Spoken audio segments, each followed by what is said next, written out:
দেখো, হাওড়া থেকে সুরাট আসার জন্যে ট্রেনে যদি কেউ আসতে চায় তাহলে থার্ড এসির টিকিট পড়ে যাচ্ছে 5,500 থেকে 6,000 টাকার মতো। কিন্তু দুদিন ধরে ট্রেনে না এসে আমি যদি ভায়া বোম্বাই ভায়া আহমেদাবাদ ফ্লাইটে আসি, তাহলে সেটা 6,500 থেকে 7,000-এর মধ্যেই মিলে যাবে। কলকাতা থেকে নাভি মুম্বাই, আর সেখান থেকে মাত্র 150 টাকায় সুরাট। কলকাতা থেকে নাভি মুম্বাই ফ্লাইটে এবং তারপর ট্রেনে সুরাট কিভাবে এলাম, পুরো ব্লগটা আমি দেখাবো। ঘড়িতে এখন প্রায় 3:30, আর আমি এখন বাড়ি থেকে বেরোচ্ছি। 7:40-এ আমার ফ্লাইটের ডিপার্চার আছে। তো কতক্ষণ লাগে এয়ারপোর্ট পৌঁছাতে দেখা যাক। তো এয়ারপোর্টে চলে এলাম, 5:30 পৌনে 6টা বাজে এখন। প্রায় 2 ঘন্টা টাইম লাগলো আর কি। রাস্তায় একটু রেস্ট নিয়ে এসেছি। বন্ধুরা সব কেমন আছো? আশা করি সবাই ভালো। আমি আছি কলকাতা এয়ারপোর্টে, এই পৌঁছালাম কলকাতা এয়ারপোর্টে। আর দেখতে পাচ্ছেন আমার ফ্লাইট আছে ইন্ডিগো, ইন্ডিগো টু বোম্বাই। আর এখন বাজছে ঘড়িতে ঠিক 5:41। ফ্লাইট ডিপার্চার হবে 7:40-এ।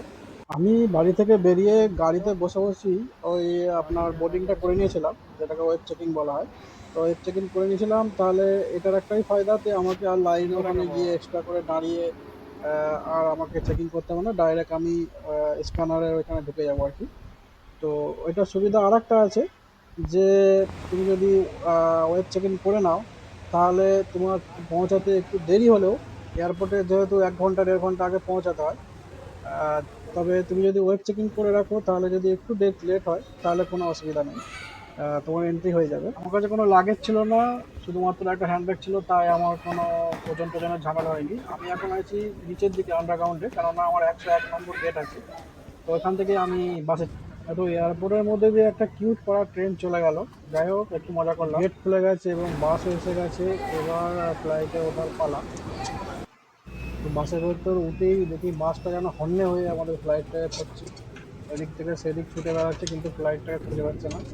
কী ব্যাপার হয়েছে বুঝতে পারছি না। তো কোনো হাতা মাথার ঠিকানা হয়তো দেয়নি, এই জন্য এদিক থেকে সেদিক করছে। পুরো এয়ারপোর্টটা এদিকে একবার গেল, তারপর আমার পিছনে এসে তারপরে ফ্লাইটের সামনে আমার সিট ছিল 30 এর, মানে লাস্টের দিকে, কিন্তু আমি ঢুকে পড়েছি সামনের দিক থেকে। তবে ডিপ্রেশনে থাকলে এরকম হয়। যাই হোক, চলুন আমি সিটটাকে খুঁজে ফেলি। তো প্লেনের ভিতরটা ঠিক এরকম, আর আমার সিটটা পড়েছিল খুব জানলার ধারে। বিশাল সারপ্রাইজ আর বিশাল একটা এক্সট্রা পাওয়া যাকে বলা হয়। খুবই ভালো লাগলো। দেখতে পাচ্ছেন আমি জানলার ধারে আছি, তিনটে র আছে এটা। তো যাই হোক, আমি বেল্টটা বেঁধে নিলাম এবং অপেক্ষা করতে থাকলাম কখন এটা ছাড়ে। তো একজন কর্মী দেখো দড়ি দিয়ে ঠিক যেন টেনে টেনে নিয়ে যাচ্ছে মনে হচ্ছে প্লেনটাকে। তো যাই হোক, আমাদের ফ্লাইট এখন টেক অফ হওয়ার জন্য রেডি হচ্ছে, রানওয়ের দিকে আস্তে আস্তে যাচ্ছে এবং কিছুক্ষণের মধ্যেই টেক অফ হবে। আর টেক অফ হওয়ার আগে আমি কতগুলো কিউট কিউট খুব ভালো ভালো মানে দৃশ্য দেখলাম। দেখলাম একটা প্লেন জাস্ট টেক অফ হয়ে গেল, এবং আর একটা প্লেনকে আমি দেখলাম, এমারেটসের একটা ফ্লাইটকে দেখলাম ল্যান্ডিং করলো। আবার একটা ফ্লাইট দেখো উঠছে। এগুলোকে দেখতে দারুণ লাগে। এগুলো আর কি, মানে কি বলবো। তারপরে যাই হোক, ফ্লাইট আমাদের টেক অফ করে গেল।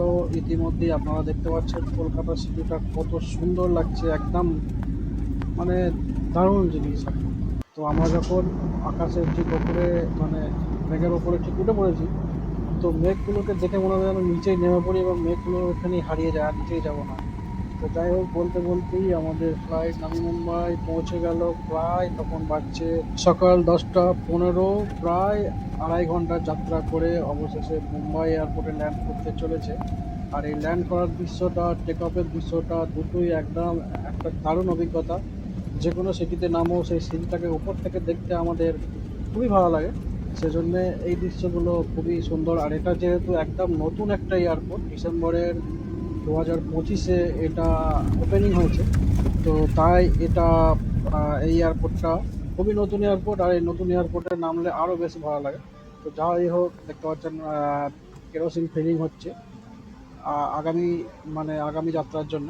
তো আমরা যেহেতু এখানেই নামবো, তো যাই হোক চলুন নেমে পড়ি এবং দেখি নতুন যে এয়ারপোর্ট, 5 মাস 6 মাস আগেকার এয়ারপোর্টটা কেমন।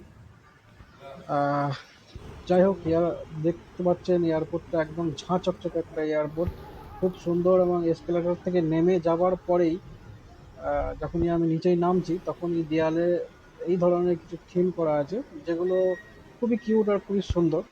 আর বেল্টের জন্য যাদের লাগেজ আছে তারা অপেক্ষা অবশ্যই করছে, কিন্তু আমার কোনো লাগেজ নেই, সুতরাং আমাকে অপেক্ষা করার দরকার পড়বে না। আর এখানে লেখা আছে আই লাভ নাভি মুম্বাই। তো আমি বেরিয়ে পড়ছি বাইরের দিকে, এবং আগামী যাত্রাটা আমি এবার বাসে বা ট্রেনে করব। এটা হলো নাভি মুম্বাই এয়ারপোর্ট, আর এখান থেকে কিভাবে আমি ট্রেনে করে সুরাট যাওয়া যায় সেটাই আমি এবার দেখাবো। তো এসকেলেটরে করে আমি গ্রাউন্ড ফ্লোরে একদম নিচের দিকে নেমে গেলাম। একজনের কাছে জানতে পারলাম যে নিচেই নাকি বাস স্ট্যান্ড আছে। তো যাই হোক, আমি এখানে নেমে বাসের জন্যে অপেক্ষা করব, বা বাস কোথায় যায়, কোন স্টেশনে যায় সেটাও একটুখানি জানকারি নেব। তো এইখান থেকে সাধারণত দু তিন জায়গায় বাস যায়, পানভেল, তারঘর আর বেলাপুর, এই তিনটে স্টেশনকে ধরে। তো তারঘরের বাসটা আমি নামতে নামতেই বেরিয়ে চলে গেল। আর এখন যে বাসটা এসে দাঁড়িয়েছে এটা হলো বেলাপুর যাওয়ার বাস, 15 টাকা ভাড়া। তো বেলাপুর স্টেশন, ওখান থেকে বান্দ্রা টার্মিনাস, এবং তারপরে টার্মিনাস থেকে সুরাটের জন্যে ইন্টারসিটি এক্সপ্রেস সব কিছুই পাওয়া যায়। তো যাই হোক, আমি এখান থেকে বেরিয়ে আহ, বেলাপুর স্টেশনে যাব, এবং ওখান থেকে কটার সময় ট্রেন আছে সেটা দেখাবো, এবং বেলাপুর স্টেশনে গিয়ে আমি যে বাড়ি থেকে লাঞ্চ টেনেছিলাম সেটাও করে নেব। যাই হোক, চলুন যাওয়া যাক। এটা হচ্ছে নবী মুম্বাই এয়ারপোর্টের ঠিক বাইরেটা, দেখতে পাচ্ছেন কতটা সুসজ্জিত এবং কতটা পরিষ্কার পরিচ্ছন্ন। যেহেতু নতুন, এবং সেই জন্যে আহ, নতুন একটা ইন্টারন্যাশনাল এয়ারপোর্ট, সেই জন্য আরো খুব সুন্দর। আমি বেলাপুর স্টেশনে চলে এসেছি এবং বান্দ্রার জন্য টিকিট কেটেছি, 15 টাকার টিকিট এখান থেকে, মানে বেলাপুর থেকে বান্দ্রা। আমি আছি বেলাপুর স্টেশনে, আর এখান থেকে সব জায়গায় ট্রেন যায় না। এই যে পারভেলের ট্রেন দাঁড়িয়ে আছে একটা, আর পিছনেও কতগুলো ট্রেন দাঁড়িয়ে আছে। তো আমি কেটেছি বান্দ্রা ট্রেন, কেননা বান্দ্রা থেকে সুরাটের অনেকগুলো ট্রেন আছে। দেখা যাক বাংলা ট্রেনটা কোন জায়গায় আছে, অপেক্ষা করছি। জাস্ট আমি লাঞ্চটা করে নিলাম, বাড়ি থেকে খিচুড়ি নিয়ে এসেছিলাম, সেটাই বসে খেয়ে নিলাম। এবং এখান থেকে বান্দ্রার কোনো ট্রেন নেই, বললো ওয়াডালা যেতে হবে। তো আমি ওয়াডালার ট্রেন ধরে সোজা ওয়াডালা চলে এলাম, এবং ওয়াডালার থেকে আবার বাঁদরা যাওয়ার জন্য ট্রেন ধরতে হবে। তো ওয়াডালা সিটিটা কত সুন্দর, মুম্বাইয়ের একটা এলাকা, স্টেশন তো দেখতে পাচ্ছেন। তো আমি এখান থেকে বাঁদরার জন্য ট্রেন ধরবো, বেশি টাইম নেই, কেননা আমাকে খুব তাড়াতাড়ি পৌঁছাতে হবে, যেহেতু আমি ভোরবেলায় বেরিয়েছি। তো এখানে সামনে একটা সাইনবোর্ডে বাঁদরার ট্রেন আসছে বলে দেখালো। তো চলুন বাঁদরার দিকে যাওয়া যাক। তো বাঁদরা স্টেশনে আছি, বাঁদরা ইস্টে যে ভাঙা ভাঙিয়েছিল দেখতে পাচ্ছেন, এখান থেকে 20 টাকার টিকিট কেটে বাঁদরা টার্মিনাল সামনেই কিছুটা 2 কিলোমিটার মতো। তো ওখান থেকে সুরাটের জন্য প্রচুর ট্রেন আছে, ইন্টারসিটি এক্সপ্রেস সবই আছে।